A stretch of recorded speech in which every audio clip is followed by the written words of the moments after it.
Love this podcast? Support it and sponsor today. Simply head to ozcastnetwork.com for details. This week at Safeway, shop the 10 for $10 produce sale. With the 10 for $10 produce sale, get items like large avocados, mangoes, green, red, orange, or yellow bell peppers, cucumbers, large lemons, or 16-ounce bags of Signature Farms baby-peeled carrots for the member price of just $1 each. Plus, select meats like Signature Farms 80% lean ground beef and Signature Select extra meaty pork loin back ribs are buy one, get one free this week. Hurry in before these deals are gone. Visit Safeway.com for more deals. Ozcast.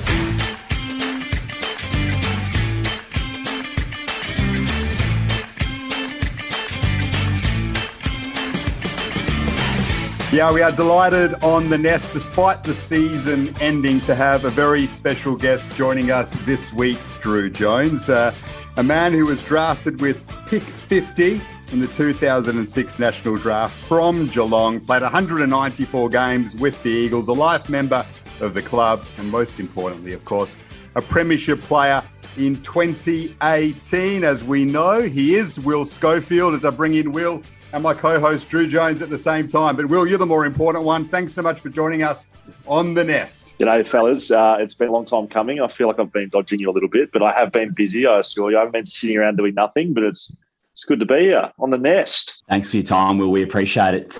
You mentioned pick 50, Garby. Absolute bargain. Oh, what a steal. Just great recruiting by West Coast, wasn't it?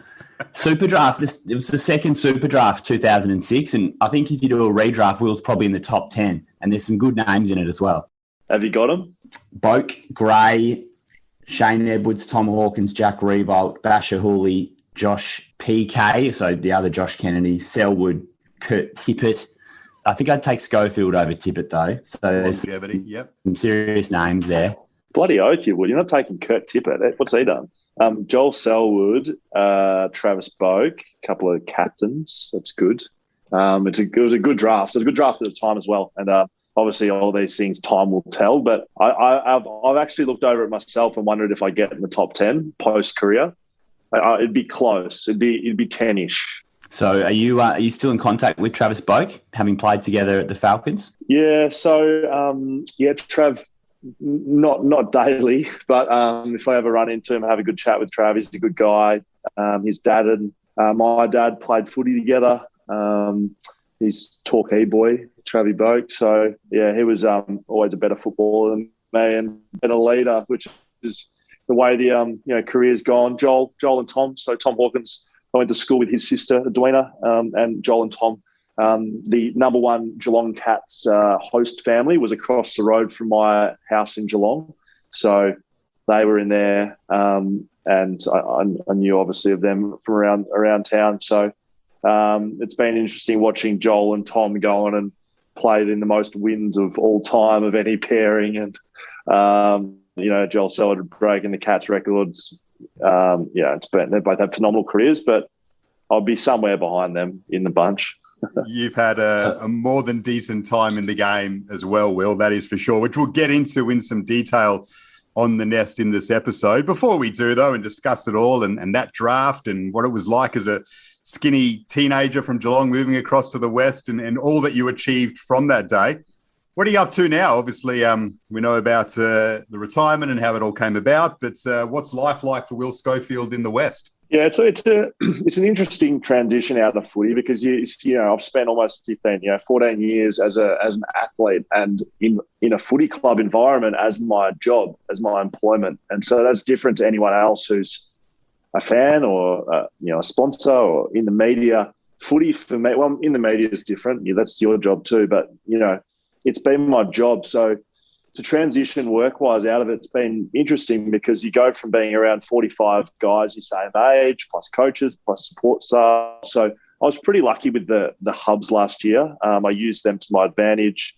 I set up 2 businesses while I was in the Gold Coast hubs. I was dragged kicking and screaming a bit over to Gold Coast, but it was because, one, my family. I've got a young family. I've got 2 kids back here in Perth, but it was because of the business stuff. And honestly, I wasn't getting paid enough money to pack my life up in Perth for 8 weeks while I was starting up businesses. And go over to Gold Coast and not get a game, which is pretty much what happened. I packed up my life in Perth, didn't get paid any money and barely got a game, which was really good, great. But yeah, I've now got them both going. One's HBGO. It's a digital marketing agency where we're effectively a one-stop shop for selling something online. So we do everything: websites, domains, Google Ads, social marketing, email marketing, logistics with a warehouse. So we set it up in March last year, and it's built quickly. And I'm just making it up, to be honest, fellas. I'm like everyone else is in life, but it's been great. We've got some full-time hires that have come on board, and we're doing that. And then I do some more fun stuff. I do Heroes and Comrades with Chris Marston, my Premiership teammates, where we sell wines, do events, do corporate tastings. And then I've got that coupled with the media work I've been doing. So I've been working with 6PR this year and got my own podcast, Backchat podcast. Nice. Backchat's been running for about 10 or 12 years. We've been at West Coast. We're not rivals, don't worry. But we booted that back up during this year. So bit of a full schedule now, fellas, but it's probably removed from people. I'm now just trying to work my ass off and make some money. Stuff like us all. Well, normally when we get former players on, we like to ask a few sort of baseline questions from their career. We call it feathering the nest. So in your time as an Eagles player, but also as an observer, who's your favourite West Coast player other than yourself? I'm certainly not my favourite West Coast player. I say this a lot in public, and it gets scoffed at, but like Lewis Jetta is my favourite, and I think he's the best player I've played with. My metrics for best are different to others. Some argue quite well that he's won no Brownlows, and I've played with 3 Brownlow medalists: Pritis, Cousins, Judd. But Lewis Jetta, what he's able to do on the field was like no one I'd played with. The kicks he was able to take, the decisions he was able to make, no one else could do it. He won several games off his own boot. And then you can couple that with what he did with our Indigenous boys over our really successful period of 15 through to 18. He was the Indigenous leader. And, there's moments in the 2018 grand final that have been publicised where, Flying Ryan goes back with the fight in the third quarter, drops the mark, probably has a look. And he has, it's probably an embarrassing moment for any footballer. Lewis Jetta gets him under his arm at 3/4 time, and he has the exact same moment and keeps his eye on the ball and takes a great mark going back with the fight in the fourth quarter. So I put that down to Lewis Jetta, more so than Liam Ryan. And he's just been able to teach me a lot of things about family and respect and, loving each other. He's got a lot of love, Lewis, and I've got a lot of love for him. So he's my favourite, Lewis Jetta. Okay, well said. Lewis probably falls somewhat under this category, but we also ask who your favourite other player is, because normally it's a superstar that gets named. So what's another role player or someone who doesn't get the headlines who you loved playing with in your time? That's why I like saying Lewis Jetta to that first question, because he doesn't get enough love, in my opinion. Everyone says, Chris Judd or Ben Cousins. So do you want me to do it? Maybe I'll do it in reverse. How about I give you the other player and I'll give you a big name who I've played with? Okay. These are questions without notice. Look, you know what? I don't think this guy's a big name, but he should be. It's Shannon Hearn. Yeah, Shannon Hearn. I played, of my 194 games, I did this on Backchat podcast, I played 178 with Shannon Hearn. So 16 games only I didn't play with Shannon. So there wouldn't be any other player even close to that in the team. Josh Kennedy maybe, but he's missed a lot more time with injuries. So, yeah, Shannon Hearn, captain, my Premiership captain, but just a really lovely guy. Like, he's just a really great guy. He gives, can you swear on this? Yeah. He gives a shit. He gives a shit. He actually gives a shit about his players and other people, and he's a really hard worker and a great example for younger players, but he actually cares. One of the best kicks you'll see. Tough, hard, reliable. Yeah, Shannon. So what's a moment from your career, playing or otherwise, that just weirdly sits with you that you might look back on and laugh at or regret or, any of those emotions, but just a weird moment? Maybe there's a few. In my career? Oh. Yeah, there's memorable moments. I think honestly it's too broad a question to go, but I'll try like I remember bits of I remember 2015. I remember warming up in the grand final. I remember the feeling of warming up. Where if you asked me any other game, said, how did you feel when you warm up? I can't even remember warming up. But 2015, I remember specifically the feeling warming up and just how loud it was. That was louder than 18. That was just no one was cheering, but it was just this noise of 100,000 people, like what that sounds like. And yeah, that always sticks with me. Running out in 2018 and seeing the opposite wing, and I don't remember seeing any West Coast supporter. All I remember was black and white. It was just like this cauldron of death. It was like this cauldron of just like black and white. And so I remember that.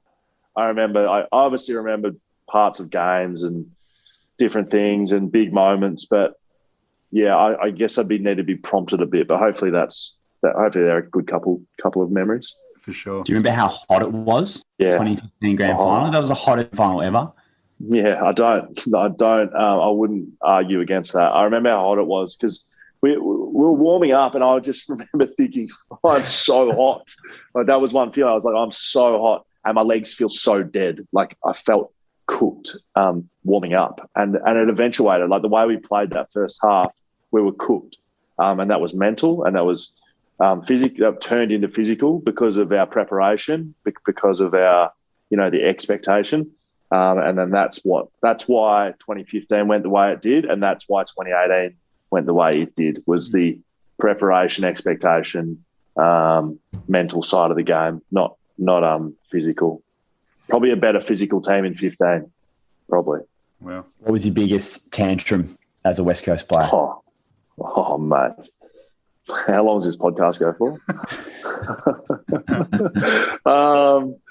Look, I thought I was always a fair one, but I definitely white line fever was something that existed in me, and I became something else on the field. And I played my best when I was close to that edge, but quite often, if you ask any other players about me, not quite often, but sometimes I would go over the edge, and that would affect me poorly.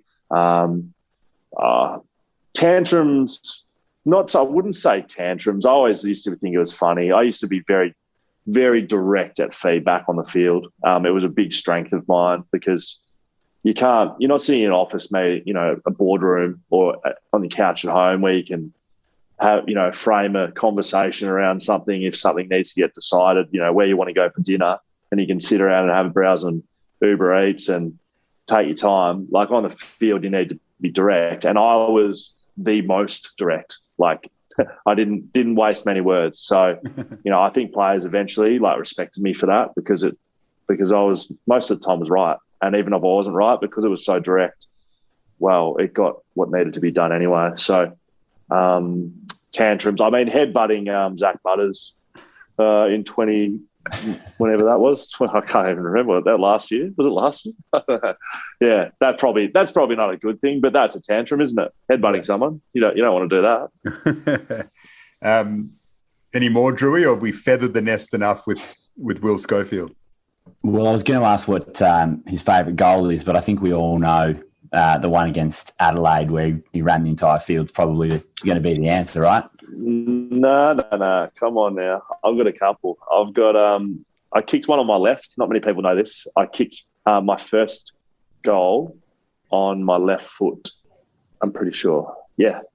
First goal I kicked in AFL was on my left foot, and that was only one of two kicks I ever kicked on my left foot my whole career. Wow. And one of them was my first goal. And my best goal was probably the one in the Derby where I ran the length of the ground. Yeah, for sure. They're both. But yeah, it was a while. I got it in the back line. Balked Mundy. He was stuck in his moon boots. Dave's not a great lateral mover, so he was stuck back there and gave it to Pritter, and Pritter tried to keep running, and I ran past Pritter and got it back, and then kicked it from 50. I had a couple of those, but that was probably my favourite. Nice. All right, well, let's go back into the career, Garby. Let's get us started. Fantastic. Well, I mean, I guess your strong athletic career came into vogue with that goal Will Schofield, which we may discuss a bit later on when we go back through the highs and the trials and tribulations of your career. But while we're on the retirement stage, I wanted to ask this near the top. You did say when you left the club that you had some stern chats with Adam Simpson, and that towards the end it became a bit monotonous, you knocking on his door and asking why you're not playing and having some honest conversations. What exactly were they like? Can you expand on what that situation was like between you and the coach and how you were dealing with that stage of your career and everything that was going on? Yeah, great question. It wasn't just last year and my last year at the club. It was my whole career, and it was John Westfold as well. Although, in terms of, backing me in and playing me at times when there was probably a 50-50 call, I think Woosha probably backed me in more than Simo.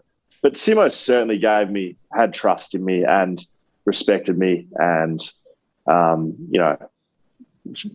would back me in over others. But, yeah, I guess especially towards the back end of my career when I was, I played in the middle part, I played most games, where the back end I started getting dropped. And you don't make it in the AFL if you don't have a high value of yourself and what you can do and what you can bring and what your strengths are. So I think like any conversation I ever had with coaches, whether it be Simo or anyone else, they were always positive in my mind. And sometimes they were bloody hard. Like they were hard conversations to have.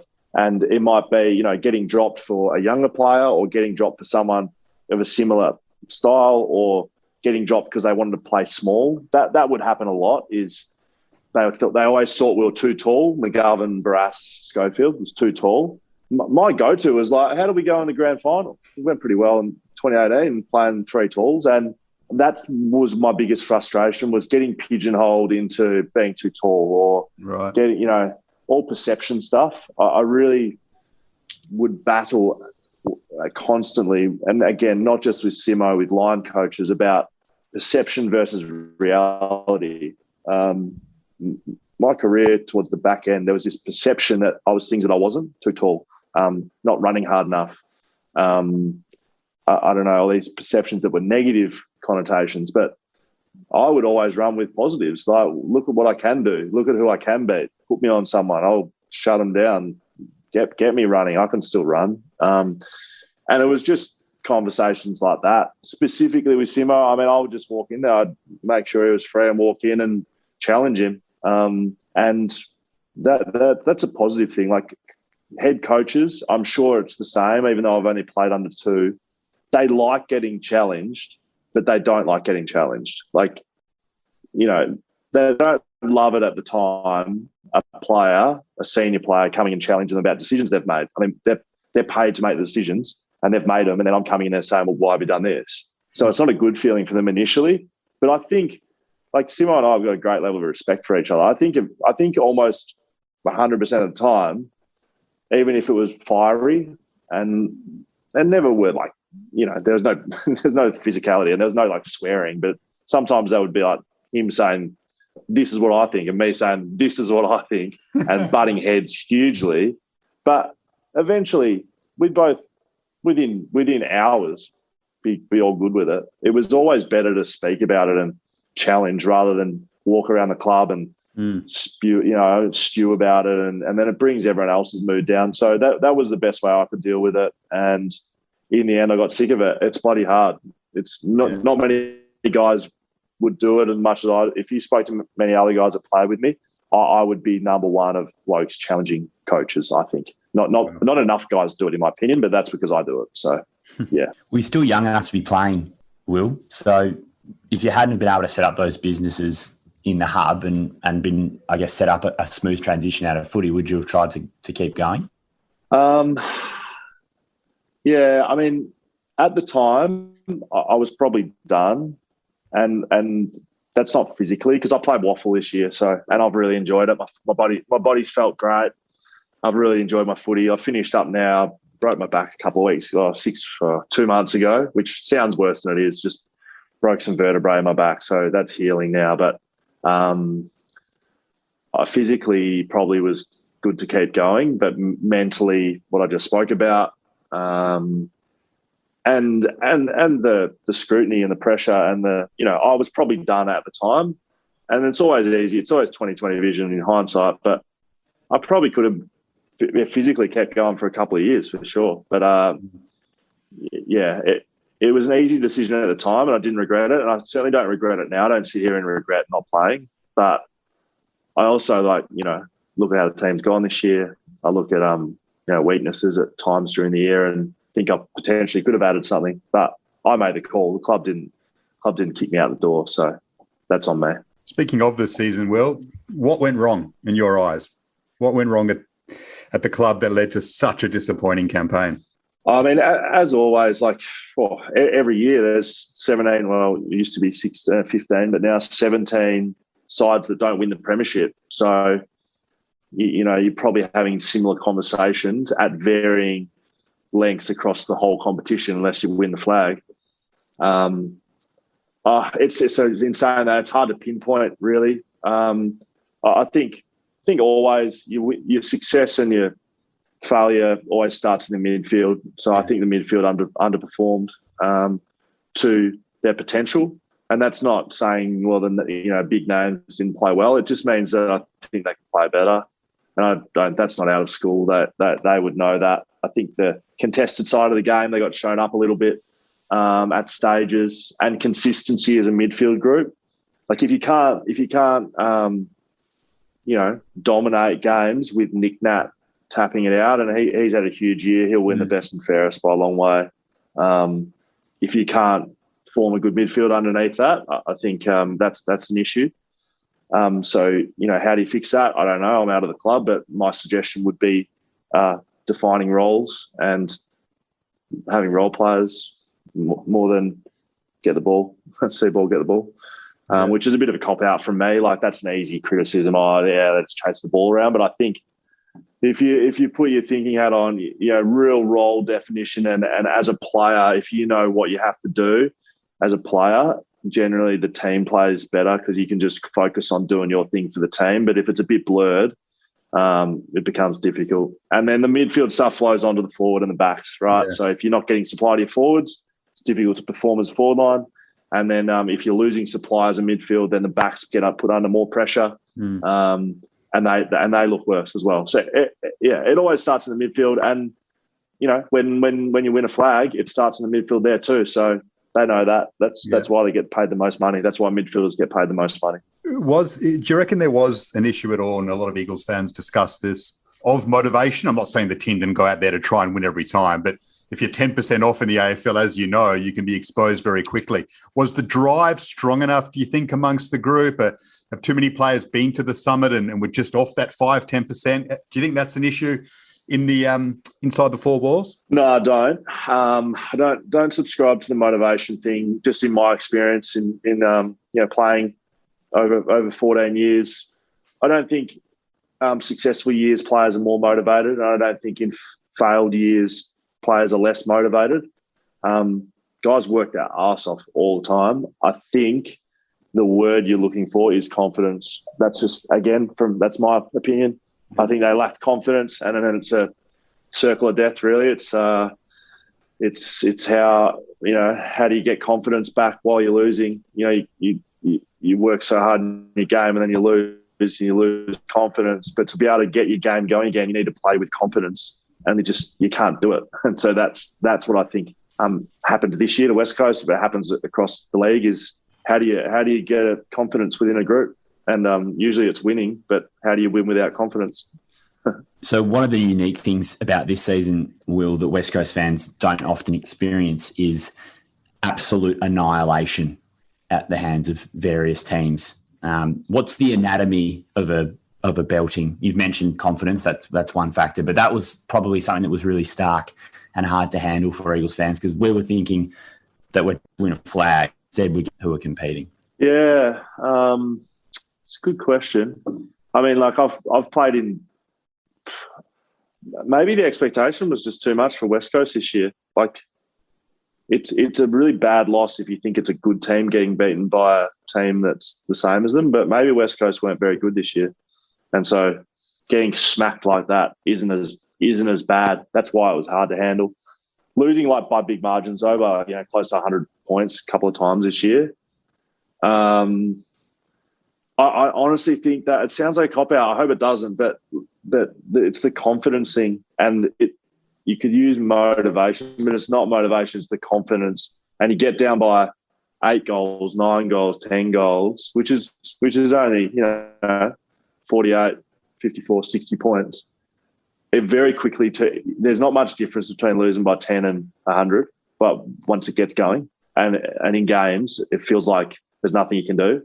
Clearly, the club will need to address momentum, and how they stop that for clubs, because that's really all it is another team getting too much momentum and West Coast just not being able to stop it. So they'll need to come up with, tactics around that and positional, changes to be able to alter momentum. But that, in the end, that's how you win by 100 is you get momentum and the other team can't stop it. Wonderful insights, Will, and that's refreshing, because we all sit here and we've got assumptions that we make and conclusions as to what's going wrong, but you might not be inside the inner sanctum right now, but you're still pretty connected to the playing group and have wonderful experience. So it's great to hear that. Let's talk a bit more about your career, though. So we mentioned Pick 50, 2006. Just take us back to what it was like being drafted, the lead up to the drafts, where West Coast sat in the discussions. Did you know you were going there? Did you think you were going somewhere else first? What were your impressions of the club at the time you were drafted, and so on? Take us back to that stage in your life, which is obviously so exciting. Yeah, and so long ago. It was all a bit of a whirlwind for me. So I played as a bottom age in the I played for state footy in under 16s, and then I didn't get picked in the under 18s carnival, and so I was sort of playing my footy between where we won a premiership, which was still go down as one of my best memories of footy, and then Geelong Falcons when we didn't have college games. So I didn't have a whole lot of recognition. And I went to draft camp. I did well at draft camp, and for my size, I ran well. I was in the top 10 in the beep test in the 3K time trial. In the agility, I was top 10 in quite a few ranging categories. So I think that would have perked a bit of interest. Port Adelaide were very keen. They were the first to interview me. I was one of the first interviewed. So we rocked up at draft camp, and we had an hour to put our stuff away. And Mark Williams came and got me personally and took me into a room, pretty much him and a few other guys, and showed me vision and was probing me pretty hard. I would have been one of the first interviewed in the whole draft. So I think they were pretty keen. They followed up with a nutty interview. I think they ended up taking Robbie Gray with 55 maybe, or Westhoff. There was someone there. So sliding doors a little bit there. But, got to draft day. And, before draft day, West Coast came and interviewed me. And my manager at Nige Carmody had teed me up and said, look, it's going to be Rowan O'Brien, who's a Victorian recruitment agent, and Trevor Woodhouse. So I wrote the names down, and I was like, all right, I'm going to be a big private school boy here and say them by their name, and they're going to be really stoked with me and draft me because I know their first name. So they get to the door, and I told Mum, I said, Mum, these are their names. Make sure you call them by their names, Rowan O'Brien and Terry Woodhouse. Made sure that she knew it was Terry Woodhouse. Came to the door, said, G'day, Terry, how are you? And he said, it's Trevor. And I said, no, Terry, how are you? I corrected him. I came over, I almost corrected him with his first name. And then Mum came over and she said, hi, Terry, great to meet you, Terry. And Trevor Woodhouse is stumbling away, trying to say, no, my name's Trevor. And I'm telling Mum, no, it's Terry. Just trust me, it's Terry. Anyway, it went very poorly in my eyes from that moment. Apparently it went well, but I just couldn't get out of my head that whole interview that I'd called the head recruiter Terry Woodhouse when it was in fact Trevor Woodhouse. He asked me in that interview where I thought I'd played AFL level, and we still talk about this today. I said I think I could play on the wing, and he laughed. He laughed in my face. And anyway, time goes on, they draft me, and I was playing a bit of wing and ruck for Peel in that first year. I got redrafted down to Peel Thunder, and I was sort of a utility. I'd play forward, back, played in the ruck, played on the wing. I played a couple of games on the wing at AFL level as well, so I'll hold that over Trevor Woodhouse's over his head a bit. I say I was right, mate, and I made it. So it was a whirlwind getting drafted to the West Coast 2006. So just won the grand final. Footy trip had just finished, so fair bit going on that one as well. And I rolled into the West with I don't know, with a lot more hair than I do now. Anyway, take us through those first few days, meeting all the West Coast superstars who I guess would have been feeling pretty good about themselves at that stage. Yeah, I mean, it's really strange reflecting on, because like I was 17 years old when I got drafted, so I was, I couldn't do one body weight chin up. So day 2 I'm in the gym and Daniel Chick's deadlifting 800 kilos, and I'm trying to do a body weight chin up hanging off a bar, can't even hang on to the bar, and so you feel out of place. But it's a footy club. They make you feel welcome. They had a pretty good group of young leaders there at the time. When I say young, really young, like, Matt Prittis and Shannon Hearn were the year above me. Matt Spanger was the year above me. Matt Rosa, a year above them. Sam Butler, Bo Waters, all very good players, had great careers, and they become the people that are showing you the ropes a bit, rather than Ben Cousins and Rowan Jones and the old boys. They're not really showing you around. Chuka Wooden, they're not showing you around. This is where you eat lunch. This is where you do this. It's those young guys, and reflecting on the closest to those guys. I was best man at Matt Spanger's wedding. Sam Butler's just moved back to the West. Still great mates with him. Great mates with Bo Waters. Those good mates with Matty Prittis and Shannon Hearn. So it's those relationships you form really early in your career that, on reflection, they're the guys that help you the most. So, Will, we've had Adam Selwood on the podcast before, and we spoke about the cultural changes that the club went through, I guess, in the period just after you were drafted. How did you view that period where the results weren't great, but I guess there was something of a refurbishment of the club? Yeah, I remember Sellers having something in his contract, like a core values breach walkout clause. Is that right? Did he speak about that? I think he mentioned it, but it was highly publicised at the time. His nickname on Footy Trip, we all had Sam Butler and I used to do nicknames for Footy Trips, and his 1 year was CV breach no. So core values breach no was Adam Selwood. So we're just talking about the cultural refurbishment of the club during that period. I mean, yeah. Again, it's on reflection that you realise, but when you're in amongst it, it's just how it is. Like, you don't really think about it twice. At the time, we were doing a lot of work on our core values and what we wanted to stand by and what we wanted to be known for. And on reflection, we spent way too much time on it. That's why we ended up winning that spoon that year. Was we spent so long trying to not worry, but really connect with what we wanted to stand for, that it resulted in poor on-field performance.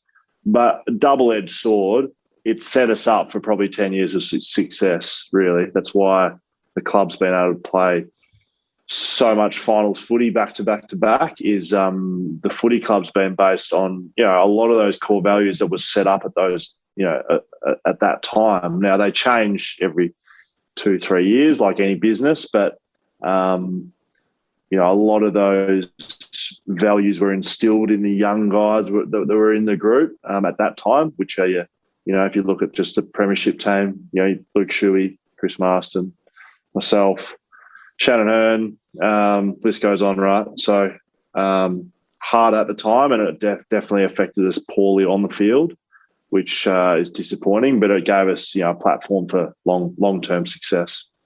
Hey, well, I reckon all Eagles fans could see straight away that you had talent and that you could be a player long-term for the club, which thankfully you were. But looking at your record, it's quite amazing. You had 3 wins in your first season in 2007.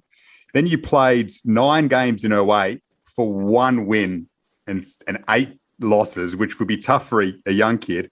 And then only 3 games in 2009. Did you have any doubts at that stage about whether you would actually make it or whether your time at the Eagles would be cut short? Did you doubt yourself through that period? Yeah, sat down in, it's funny again now, Peter Sumich, sat in his office. He was the midfield coach at the time at the end of 2009. there was one game to go on the waffle season, and Summer had a bit of a relationship with my my partner's parents. So through a back channel, they'd said, go and speak to him about the contract, because I didn't have a contract with a game to go in 2009. So I signed a 3-year deal when I was signed by the club. And he said to me, I just want it directly. I just want as honest as possible. I don't stuff me around. And he said, right, well, there's one spot left on the list, and it's between you and Jamie McNamara. One of you will get it, one of you are delisted.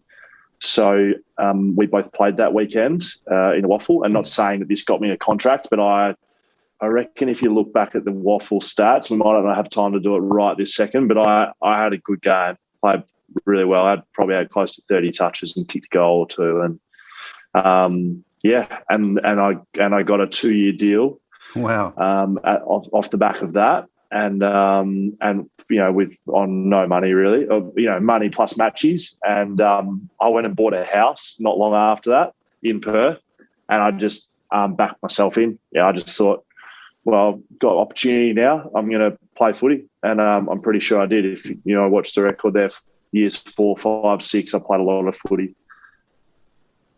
How do you reflect on 2011? I mean, it's been so rare that a club has gone from 16th into the top 4.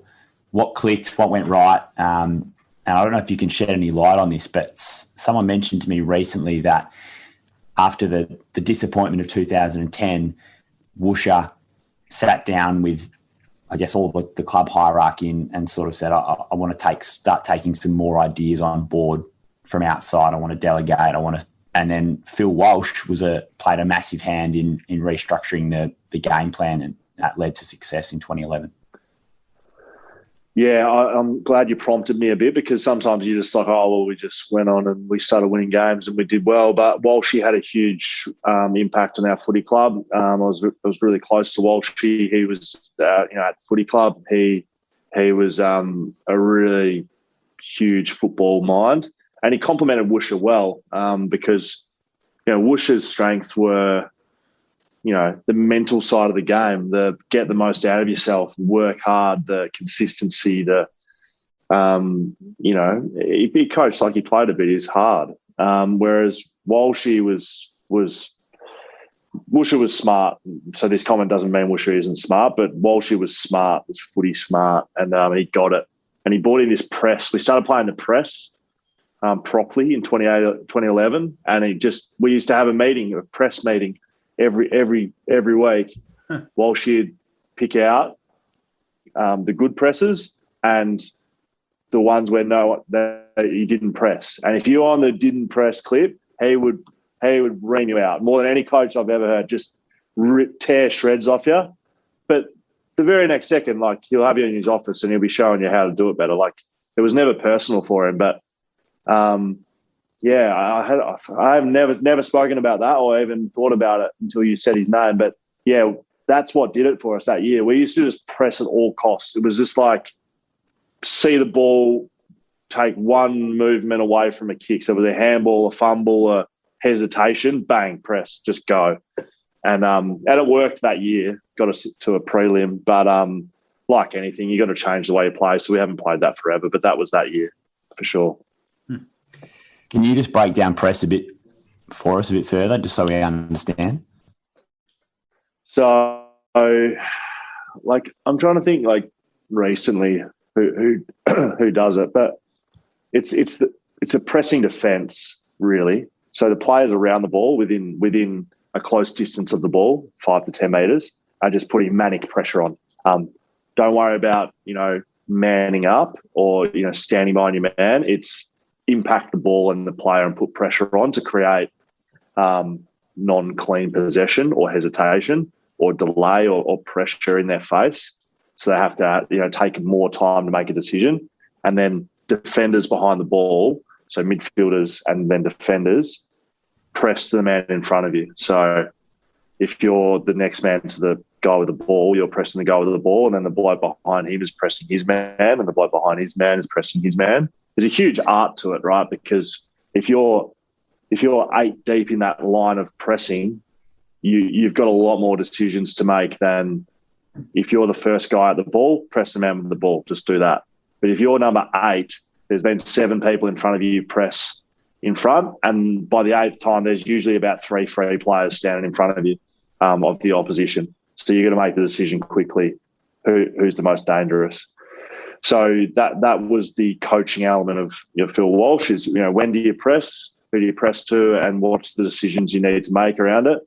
He said it a bit publicly. His favourite player on the West Coast list was Patrick McGinnity, the honey badger. And it was based on Ginner was the best presser. That probably hasn't been discussed publicly, but that was why. I reckon Tommy Cole would be the best on the list at the moment. I just get that feeling. Would you agree with that, Willie? My man, very good. Tommy Cole would be the Pat McGinnity of the team. Jacko Nelson wouldn't be far behind him. I'm just trying to think. But, Tom Cole, number 1, you nailed it. Fantastic. We're big Tommy Cole fans on the nest. Unabashed. Do you remember when Pat McGinnity would get a game and you'd be in the players' race, and this is a story I've had relayed to me, and Chris Marston would just stand there just snorting like a pig? Yeah, absolutely. That is 100% fact. We had this thing where, we just went. This went towards 2015 as well, where we just wanted to get excited to play and get hyped, and it would go through stages of playing loud music to dancing around to at some stage somehow the pig. So Paddy McGinnity's nickname was the pig. It just turned into Masto originally, but then just everyone just snort, just making pig noises. That's hilarious to think about. Just snorting and just carry like ravaged dogs, and God, it just sounds terrible to talk about, but that was the mindset. It was like we're just gonna press and just gonna kill whoever has the ball. That's what we used to do. I'll pass that on about Tommy Cole. I'm having dinner with Tommy tonight, so I'll say he's number one on the nest. So you should. Is he number 1? Oh, look, he's not number 1. We love a lot of players, but there's some guys who don't get enough credit. And Drewy and I like to stand up for Tommy Cole. And look, fans are entitled to their opinions, but there's some who I just cannot understand it. Like to give him a bit of stick from time to time. And to me, it just makes no sense whatsoever, but everyone's entitled to their opinions. So we like to speak up for him a little bit. Well, I don't know if we have time for that, but that's probably my number 1 pet peeve and pet hate is I love fans and I love the banter. I actually love going back and forth on Twitter, on socials, and as you've probably heard a bit, I like having hard conversations. I like people challenging me, but I don't like when guys, and so I've seen guys like Lewis Jetta is one of them. Jacko Nelson seems to be one at the moment. Rowan Jones was one. Tom Swift was one. I've seen along the way that I'm going to say it, inverted commas, fans, you're not a fan. You can have an opinion, an educated one, that's based on facts and watching the game and not like someone. That's great. I some players in the AFL at the moment, I just can't have Brian Myers. I cannot have Brian Myers. But it's based on his footy that he plays. It doesn't hold up in finals. So he kicks around corners. He tries to do the cute thing all the time, and it doesn't hold up in finals. And you can't argue with that. But hearing people talk about Tommy Cole or these guys, he doesn't. What's the knock on him? You tell me an actual knock on him. I can't even think of one. It does my absolute head in. And you're not a fan if you just throwing rocks from the cheap seats. It does my head in. It does my absolute head in. Well said. Yeah. Well, please tell him that we're right behind him. And the majority of Eagles fans are. Usually it's the 30% that are actually the loudest, but that's not necessarily the majority. So let him know from us. So 2014, Adam Simpson comes to the club, or end of 2013 for the 2014 season. And things have been, up until this year, on a pretty upward trajectory the whole way through. Why did it work under Simo straight away? Well, did it? We didn't make finals that first year. So maybe the year after then. Well, what did you think of Simo? Because he was left field at the in terms of the expectations of who would be hired. Yeah, I mean the chat that goes around players when you hire a new coach was all very positive about Simo. The chat does the rounds. People talk to people, and from all reports, smart guy out of Hawthorn who were doing some good things at the time, and the general impression was he was a smart players coach. Was probably something I do remember being spoken about, that he was really really connected with the players. I think the change worked pretty quickly. I was sort of joking with 14. Yeah, it didn't work in 14, but you're not going to just turn around a footy club in 12 months. So he effectively did, right, to get to 15 in a grand final with his game plan. He came with a new game plan. He came with new structures, new terminology. It was learning footy again. So it was exciting, and I was in a good year. In terms of my age, I should say, good age for doing that. And I was potentially in pretty much the prime of my career in 14, 15, 16, 17. So, yeah, like my first impressions, I remember Simo saying about first impressions that a weakness of his, but it is how he's built, is the first impression you make with Simo is usually long-lasting. You can't do a lot to change it.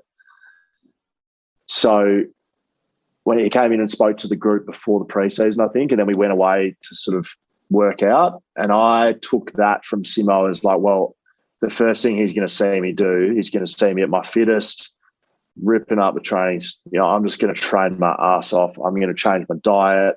I'm going to lose this weight. I'm going to be lean. I'm going to be this just beast, and he's going to love me forever. Well, I overdid it, changed my diet, changed my training regime. That had worked fine for 8 years in the system. And I came back that preseason and I reckon I probably had, now I'm not looking to offend anyone that's gone through it, but not chronic fatigue, but like something between like glandular fever, chronic fatigue type setup where I would just be exhausted all the time. And it was because I wasn't fueling my body right. I'd gone and changed all the things, so my mind was cooked, and then I couldn't physically perform. So it was just this shell. And he was, my first impression was Simo was shithouse. And so reflecting on it, that's probably why we've had, it's not a rocky relationship. It's just been an up and down one that, it was caused by my inconsistencies as a player, and he's the head coach. So you're not going to have a love relationship if I haven't been consistent as a player, which I put my hand up every day of the week. So, that was my first impressions with Simo. It took me a long time in 14 to get into the team. So I think I came in as a medi sub. Oh, not a medi sub. What are they called? The sub. I was the green vest. I got green vested against St Kilda of that year, my first game that year, and not having a lot of experience. I'd never done that before. I thought, well, I'm just going to be sitting here until halfway through the fourth quarter and come on and have 10 touches and dominate like Gaffey had been doing. Well, Mitch Brown hurt his eye in the first 10 minutes. And so I'm sitting on the bench, and I hadn't mentally prepared well enough. So I came on and played a full game and played like absolute shit. Played so bad. And so, like, Simo now thinks, well, he can't train. He can't play. I remember having a meeting with him, and he was like, I don't know what the fuck we're going to do with it. I don't know. I don't know where we're going to play. I don't know where I'm going to play at. When I came over to this footy club, I thought, what a great asset we've got in you, and you're showing me nothing. And hard words to hear, right? When you're a player, but it was good for me.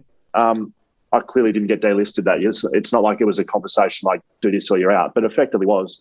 And kicked me into gear, and was able to. 14 was shit house. I probably wasn't a walk-in start for 15 until I guess I don't know if you're going to touch on it, but Eric McKenzie and Mitch Brown did their knees 4 weeks apart from each other, and we didn't have a key position backman.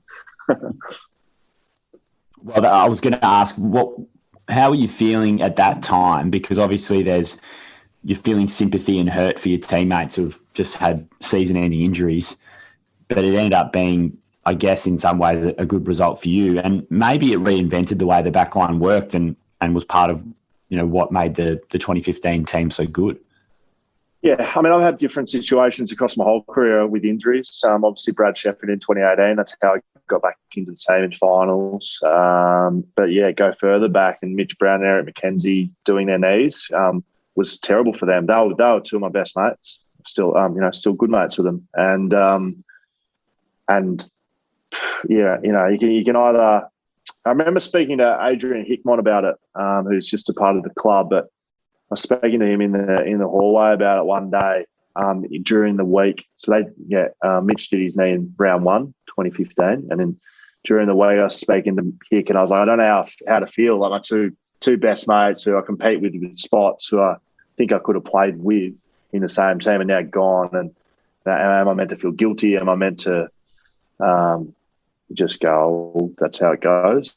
And yeah, that's the way I landed. That's just what footy is. Sometimes you get injuries, whether it could be me next year, it might not. You can't mull on it, and it's letting the team down if you do that. If you carry that for too long, that feeling of sorrow, you need to move on. And it's probably shaped me as a person going forward. You need to be able to move on from bad things that happen in your life, mistakes you make.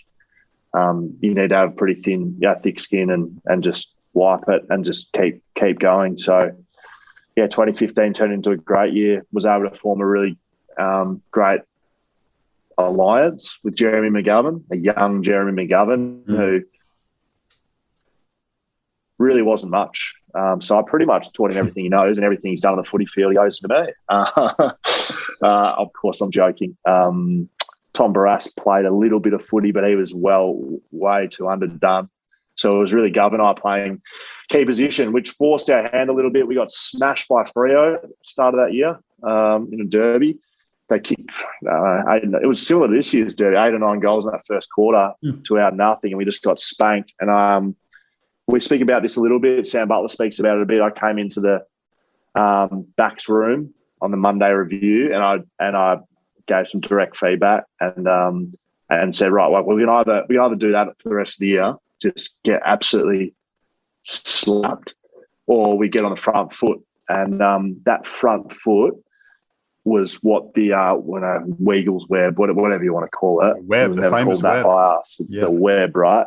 That's how the web started. Was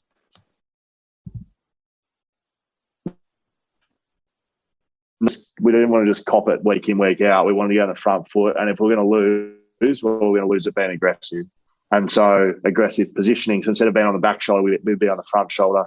And if someone left their man, well, we'd just cover them. And it became a game style. But honestly, there wasn't a whole lot of, it wasn't science. Well, it was just, right, we're going to be aggressive. We're going to help each other out, and we're going to do that. And then it obviously evolves as the year goes.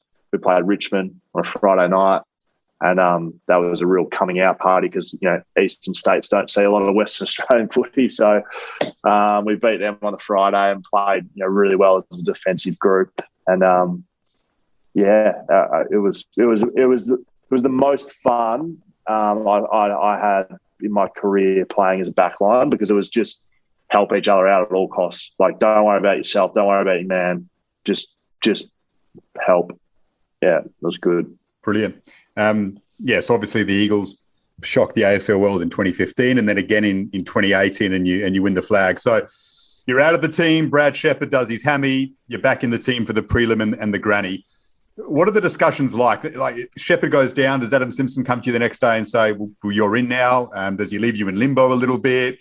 Does he discuss guys you might play on? What were those couple of weeks like leading into that, and where were your emotions at? Yeah, our limbo is where I bloody lived in my whole career, just limbo land.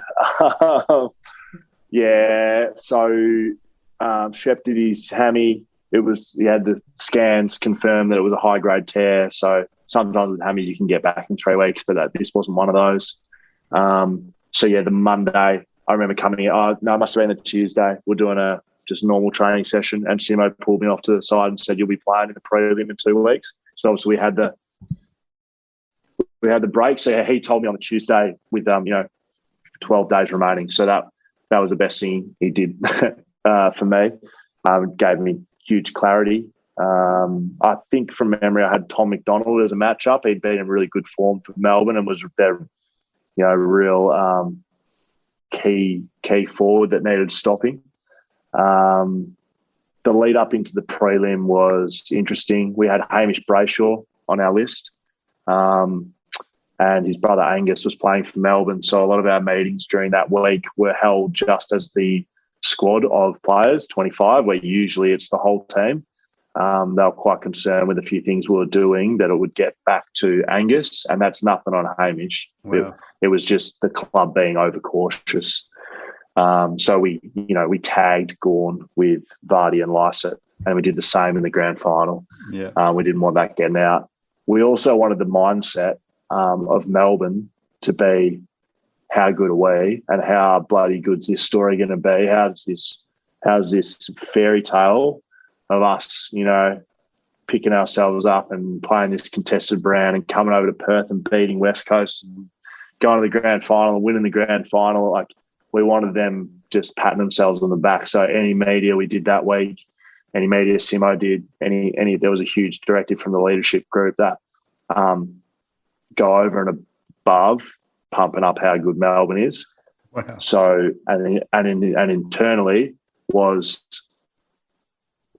we're going to shove the fairy tale so far up their behinds that they're not going to ever want to come back to Perth. Like, we set them up for exactly what happened. And like we spoke about during the week, we're going to come out in the first quarter and they're not going to kick goal. They're not going to kick goal. Wow. And it so happened that it went for the first half, but it was talked about. That wasn't just us playing well. Like, that was all. Well, it's easy to say, but that was what we wanted to happen, and it did. Unbelievable. And it's taken them this long really to come full circle, and it ends up with a prelim at Optus Stadium. But well, that's it, right? It's mental scars, and I think I said this during the week on social that there's mental scars there, 100%. And Brad Green from Melbourne,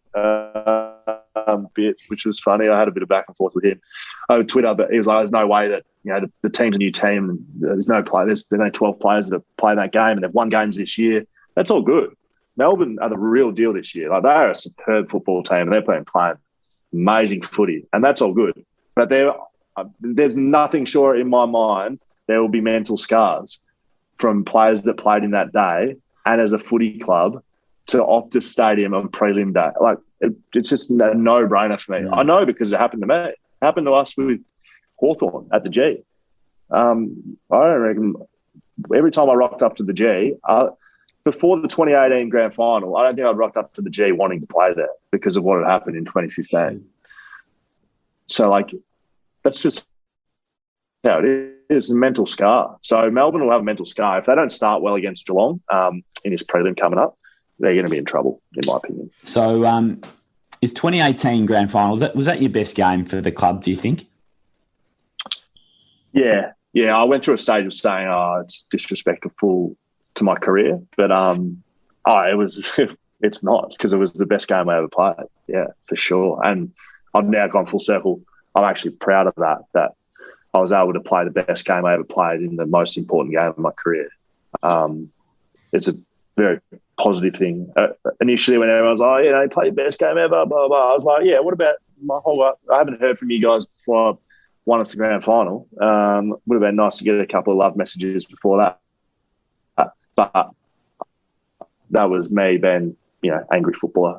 On reflection, I'm incredibly proud to have played the best game I ever played on grand final. It's when you look at division, Will, you get isolated with Degoe a lot, and West Coast was so good at not allowing that to happen. So you kept halving or winning those one-on-ones. Can you remember what was going through your mind at that time? Were you giving direct feedback to the blokes around you saying, can you help me out here?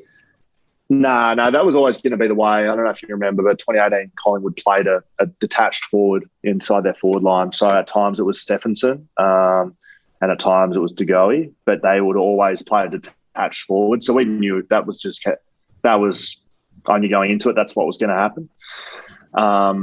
We had some pretty good plans, though. If you can think about Jordan Degoe playing, when he was that forward, that just key forward, he's turned himself into a midfielder now, a great player. He would lead and take hit up marks in the in the pockets, if you're standing in the goal square and you had a wagon wheel in front of you, it would be to your 45-degree angles and then towards the boundary. He would never take, these lead-out marks in the middle of the ground. That would be on the slices. So my plan was, knew I was going to be isolated. He would never want the ball out the back. He always want to hit up. So my starting position was front shoulder, and it was always front inside shoulder. So draw a line down the middle of the ground, stand on the shoulder closest to the middle of the ground and the front of it, so you could at least get a step on him and push him to the boundary. Sorry. Holy shit. What am I saying? It's too long ago. I'd always start on the outside shoulder and push him into the middle of the ground because I'd always have help from the middle of the ground. So, that was a good explanation other than the wrong shoulder. So always outside shoulder, push him towards the middle. And so Gov, TB, Tommy Cole, guys like this, Lam Duggan, who all took marks in front of him, knew that that's where he'd be coming from. He'd be coming from the outside in. And yeah, it worked. But a lot of it, not pumping my own tires up. A lot of it was myself. I had to beat him in a lot of contests. And Sidebottom and Stevenson, I didn't lose a contest all day. Sorry, you still got me. Yeah. I didn't lose a contest all day, winning or halving. So yeah, I couldn't have gone much better from my point of view. You're unbelievable, and Eagles fans will never forget it. Being in the stands, it's like a numb feeling for a half. You're just so nervous, you're so tense, or watching at home, wherever you are. It's like it's completely unenjoyable. I've spoken to sports people before, and they say it's so much easier being on the field than being in the stands in that situation. Is that how you felt out there? That it was easier actually being in somewhat control of what was going on, and did you feel calm enough to deal with it? Because we were all obviously watching on a complete wreck. Yeah, because you're so in the moment. You're so task driven, so role driven that you're not thinking about. There was a couple of times during the game where I was like, "This is a good game. Like this would be a good game to watch." We down by 5 goals. Luckily, kick a couple of goals at the end of that first quarter, and then fight our way back to a pretty even game at half time, and then scores level or close enough at 3/4 time. It would have been a good game to watch, and I did, I was very chatty grand final day. I had quite a lot of ammunition on a few players that I'd done my research on, and I was just I just knew that was my last chance I was going to get to play and win in the grand final, to be honest. I just had that feeling. 2018 was a huge year for me. I lost my best mate at the start of that year. I had a child, my first child. I got dropped before the finals, and I felt like my whole footy career was just like worthless. Like the validation that I was going to get from playing and winning in grand final, I had lost that opportunity, right? So 2018 was huge for me. So going into that game, I just there was no way we were losing that game. And I was happy to tell any Collingwood player out in the field that. I had interactions with several of them where they were getting a bit lippy. 5 goals up, that sort of stuff. And I was like, you wait to the siren. It was like the Melbourne game. It was like, we planned for this to happen. The grand final, in my mind anyway, we were going to win that. There's just no way we weren't winning it. And so when you're in it and you're playing, that's all you're not worried. Like, I wasn't worried about not winning that game. Not for 1 second. Not for 1 second of that game were we not winning that, which makes no sense, does it? Right? But like when you're a player and you're playing, that's all. If you don't have that mindset, well, you may as well just do what we did in 2015 and hope we won. Hope we're going to win. Hope we come back. Hope we kick a goal. Hope we do this. It's like, well, we're going to win, and I'm going to beat Jordan De Goey. I'm going to beat him in one-on-one contests. I'm going to play my role. This is what's going to happen. And so, because you have that direct mindset of that's what it is, that's why players, I think, say, well, there was no emotion really. It takes the emotion out of it. Incredible. Name names. Who did not respond well to your sledging? Oh, I had some good ammo for Geordie, for De Goey. That won't be getting repeated. Adam Treloar. I had some funny interactions with Adam Treloar. At some stage in the first half, he was scoreboarding me or something, which is just amateur hour when it comes to chat. And I'd seen some stuff of him a couple of years prior about he like shaves his legs in the shower pre-game and watches Simpsons or some shit, I don't know. And I threw a bit of that at him and then told him that just lipping about the scoreboard, you're going to look like a very silly man when I shake your hand at the end of the game and we've won this game. You just wait till we shake hands. And credit where credit's due. We shook hands and he remembered and he said, "You told me. Well done." Like, you told me. I didn't believe you, but you told me. So, it was, I don't know, there's a lot of stuff that happens out in the field that should always stay out there, but stuff like that, I think it's pretty good. He seems like a good character, but yeah, I wasn't in Alistair Lynch, Wakeland or Alistair Lynch type areas where it seemed like he was going to box on with anyone that come near him in that grand final, but I was in the area that nothing was. If I needed to, I would have punched someone. I would have done anything. I would have done anything to win that game. Incredible, great insight. And we're running out of time, Will. Yeah, it was incredible, mate. A nice place to end. Celebrations after the grand final. So best on grounds. The hijinks. How long did they go on for? Where did you go? Give us some of those stories because we love them. The club tried to cancel our celebratory drinks on the night of the grand final, but we quickly fixed that. We found our own venue and we just had our own after party, which was quite funny. So yeah, obviously that's a big one. Night of the grand final. It's a bit of a blur, but I've got some memories. My brother Jace, who's a lifelong Geelong supporter, but also a Will Schofield supporter, said that he wasn't going to leave my side until I went to bed. So he's quite a bit older than me. He's 18 years older than me. So he was there by my side through the celebrations of grand final night, which was pretty special. And then we came back to Perth. Scotty Lysett had trouble sleeping the night before, so he took some sleeping tablets on the plane on the way home. But he took them a little too close to touchdown. In fact, he took them about 10 minutes before we landed because he kind of lost track of time. And if you remember, we had the big coming out party at Langdon. Where is it? Down the front of the city there. Oh. No, down the front of the city, they had the big 100,000, anyway, whatever it's called. And Scotty was actually asleep when we got off the plane. So we dragged him onto the bus and he was still asleep, and we dragged him off the bus onto stage and he was effectively asleep on the stage. We weren't allowed to wear sunglasses on the stage. There was a team rule, except Scotty, because Scotty was coming in and out of consciousness from sleeping tablets. So if you ever get a chance to have a look back at the footage there, it's quite funny. I was next to him, holding him up.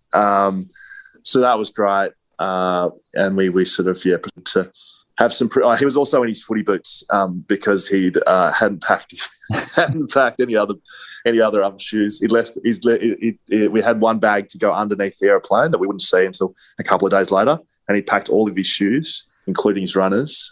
So he left his runners at the hotel. So all he had was footy boots. So he was in footy boots on the plane, and then he was in footy boots on the podium, and he wore them out that night. I think we went to somewhere in Claremont, and he was still in his footy boots. So that was a bit of humour.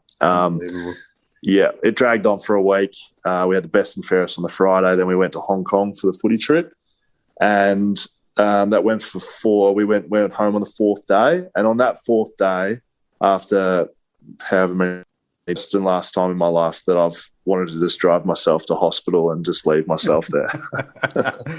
That's brilliant. One thing Scotty Lysett did have, though, was Brodie Grundy in his pocket. The same with you and Jordan De Goey, which are memories, Will, that Eagles fans will treasure forever, as you will, I'm sure. You had just an unbelievable career.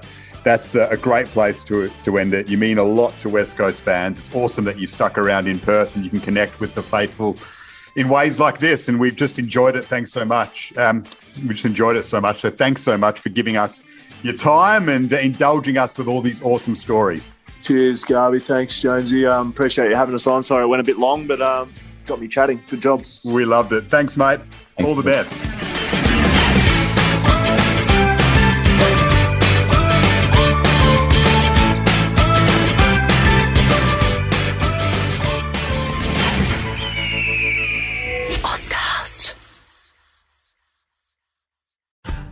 week at Safeway, shop the 10 for $10 produce sale. With the 10 for $10 produce sale, get items like large avocados, mangoes, green, red, orange, or yellow bell peppers, cucumbers, large lemons, or 16-ounce bags of Signature Farms baby-peeled carrots for the member price of just $1 each. Plus, select meats like Signature Farms 80% lean ground beef and Signature Select extra meaty pork loin back ribs are buy one, get one free this week. Hurry in before these deals are gone. Visit Safeway.com for more deals. Love this podcast? Support it and sponsor today. Simply head to AuscastNetwork.com for details.